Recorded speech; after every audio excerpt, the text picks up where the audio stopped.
Good morning, Foundation family, and welcome to another episode of Foundation Kids Art Corner.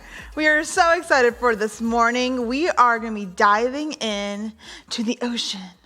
Our art project today will be based on the ocean, and so I figured at first we would go ahead and take a look at the ocean and all the different layers of the ocean. Now, there are 5 different zones to the ocean. The first zone is the top zone. It's the zone that we swim in, and it's called the sunlight zone. I'm going to grab some tape. Now, this sunlight zone is, like I said, where we swim in the ocean. It's where you find most animals that we are familiar with in the ocean. It's where we get lots of sunlight in there, which is why it's called the sunlight zone. Plankton thrive here because they need photosynthesis to grow and live, and then other animals eat them, and it's a big, gigantic food chain. Some animals that you might be familiar with are turtles or dolphins in this area, maybe a shark. What's your favorite sea animal? An animal that lives in the ocean? I really like dolphins. I like turtles. Sharks are super cool. Seahorses. So I have a bunch. But that is the top zone of the ocean.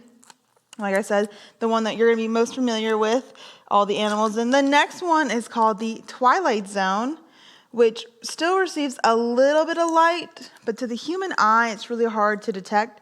So it almost seems complete darkness. That's the Twilight Zone. And it gets a little cooler at this point, too. It's a little deeper.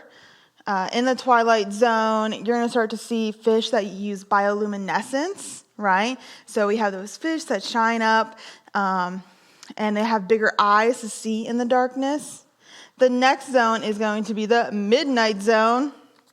Now, this zone, you're going to be really familiar with a creature found in this zone. Have you ever seen the movie Finding Nemo? Raise your hand if you've ever seen the movie Finding Nemo. I have. I've seen it a bunch of times. There's this one clip where Dory and Marlin are swimming, right? And they're in the midnight zone, and it's really dark and it's cold, and they don't see anything. There's no other fish around because not a lot of fish live here. And then they see this light, right? And they start going towards the light, and when they get to the light, they find out that it's a fish. Right, so that is the midnight zone. Next is the abyss. Now, the abyss is even deeper than the midnight zone. It's colder and darker. You're going to find animals like the tripod fish in this zone. That tripod fish, it looks like it's walking on tripods, like 3 legs across the ocean floor. A lot of the ocean floor is in this abyss category. And then the last zone is called the trench zone. Now, this is the deepest part of the ocean that we know about. And it has animals in it like the Dumbo octopus, which is a really cute little animal. He has little ears that stick above his little octopus body. All right, so those are our 5 zones: sunlight, twilight, midnight, abyss, and trench. And we have animals that live in each one of those zones, but the majority of them live in that top sunlight zone.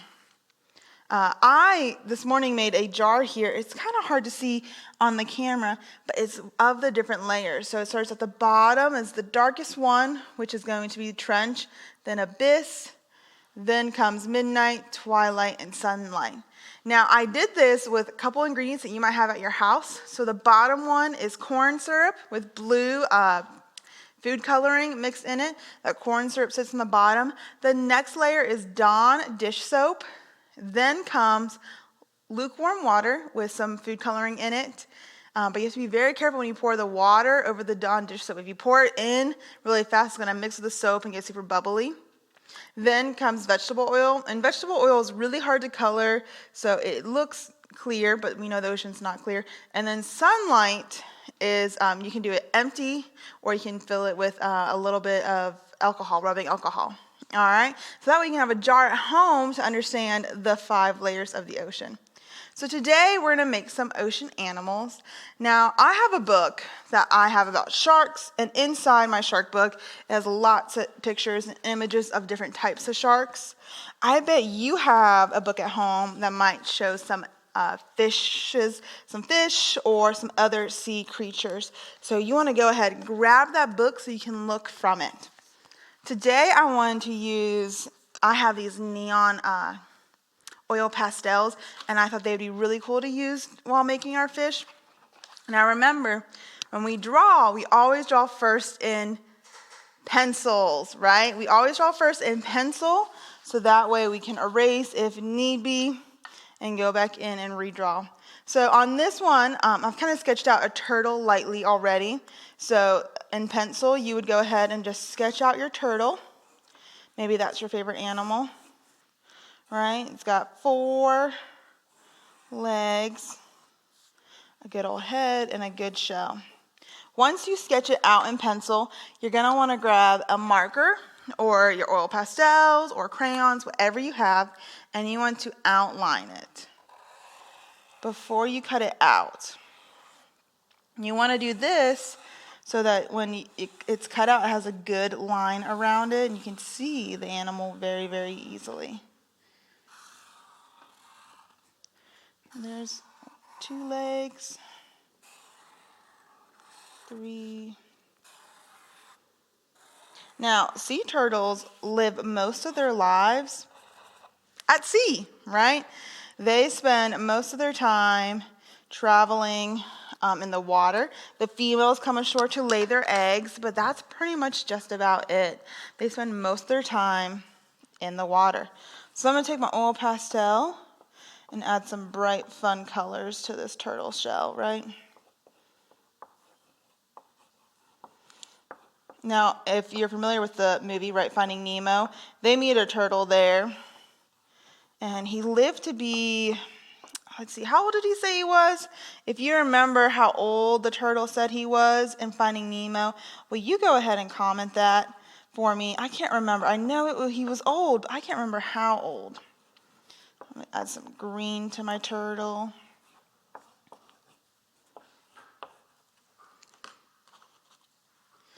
Maybe a pop of this orange too. Just make him real fun. All right, so I'm going to cut out my turtle.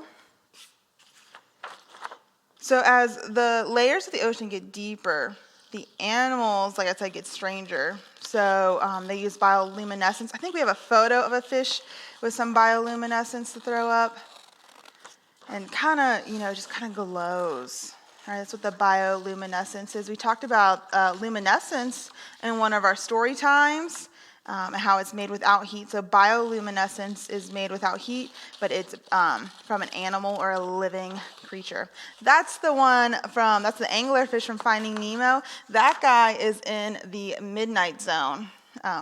So that's, if you're swimming down that far, which you couldn't swim down that far by yourself, that's who you might run into.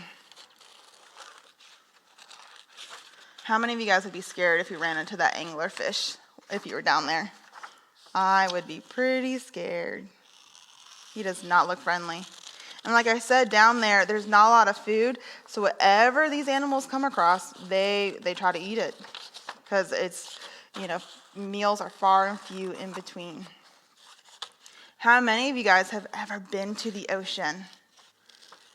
My favorite ocean spot is Myrtle Beach. We went almost every summer growing up to Myrtle Beach. I loved it. You play in the sand all day, good waves, go putt-putting at night.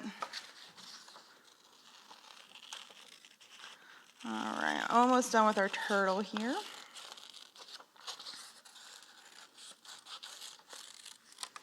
All right, so there is our turtle.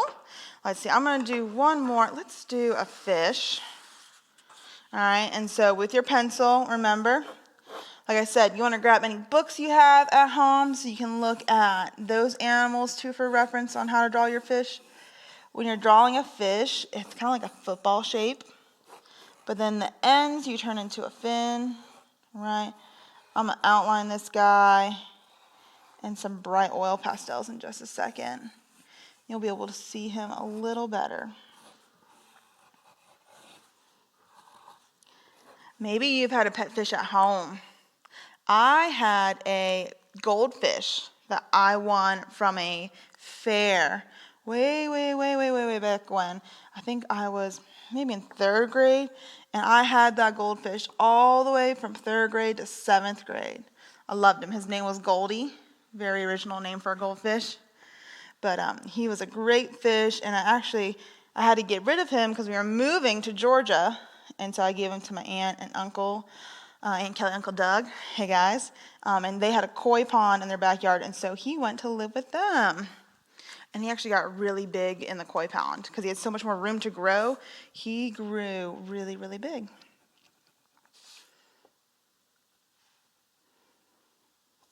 I had snails in college too. That was a gift from my big sister Alyssa. She gave me snails the one time, and they were a lot of fun. A fun fact about snails is they can sleep for lots and lots of hours without moving, and so they look like they're dead, but they're not. They're just sleeping for a really long time. Let's see, I want to do an eyeball on him, maybe some lines. I love these neon oil pastels, especially when you use them on like black paper, because they really show up really, really bright. I bought these off of Amazon, so you can Amazon Prime them to your house. It's real simple. I'm going to cut this fish out. Now remember, if you're not good with scissors, who do you have to grab to help you? Mom or dad, right? You got to grab an adult to help you cut out. Scissors are sharp, and we don't want to play with them unless we know how to cut. Cutting out your fish animals is also really good practice for scissors. If you're not comfortable cutting yet, or maybe you cut really shaky, this stuff will only help improve your cutting skills. You know, so they say the deeper the ocean gets, the more pressure there is. And so when you get to those deeper levels, we couldn't survive, just like if I went swimming and I tried to swim down to the midnight zone, I wouldn't be able to. Not only is it really far down and I couldn't hold my breath that long, but the pressure is just too great for us to stay down there. And so scuba divers have to have special equipment to go ahead and do that. And then as you get deeper, you need even more special equipment. You can go down in a submarine, and that'll help, or a special diving equipment, but you wouldn't be able to do it by yourself. But these fish who live down there have adapted, right? They're made to live in that type of pressure. All right, so we got a turtle and a fish. I also made a fish and a whale beforehand. So now that I have my sea creatures done, I'm going to go ahead and stick them to my water. Now, I just painted cardboard, right? We got lunch yesterday from Chipotle, and they brought our lunch in this big box. And so I took that box and I cut it, made it flat to paint my ocean. So you can do the same at home. Any cardboard you have laying around or a big piece of paper to paint your 5 layers of ocean. All right, and so like I said, most of these fish are going to be up in the sunlight and then a little in the twilight zone. So I'm just cut my fish there. I believe it's sperm whales or blue whales. One of them can dive very, very deep, and they can dive all the way down here to the abyss, but most of them don't. Most of them stay up in those top 2 zones. And you know how they know they go that far down is because giant squids live down there, and they can see sometimes the marks from giant squids on the whales. And so that's how they know they go that far down. So I'll put this guy there. See, our turtle's going to go up top because turtles like to hang out in that sunlight zone. What's your favorite beach memory? I have a favorite one where one year the waves were just really good out in Myrtle Beach. And I think I rode my boogie board from like sun up to sundown. They were just incredible. It was the best year I felt like for boogie boarding, and I would just go time after time after time. What's your favorite beach memory? I'd love to know. All right, and here is our last fish. We're gonna put him right here in the middle. All right, so that is our ocean landscape. Like I said, you can make this at home. You need 5 layers, right, for your background. So you wanna start light, the lightest blue you can with, and then as it gets darker. So I started with a blue and I added white to it. This one, I went back to my base blue and I added a little bit of green actually. This one added green and a little bit of black, a little more black, and this one I mostly use black because it's the deepest. There's absolutely no sunlight down there, and it's the darkest one. So you want to paint your 5 layers. Remember, sunlight, twilight, midnight, abyss, and trench. And then you want to create your sea creatures. Now you can do turtles and fish and whales and crabs, or you can look up the tripod fish, right? He has 3 legs he kind of walks along on, or the anglerfish, or a puffer fish that gets really big.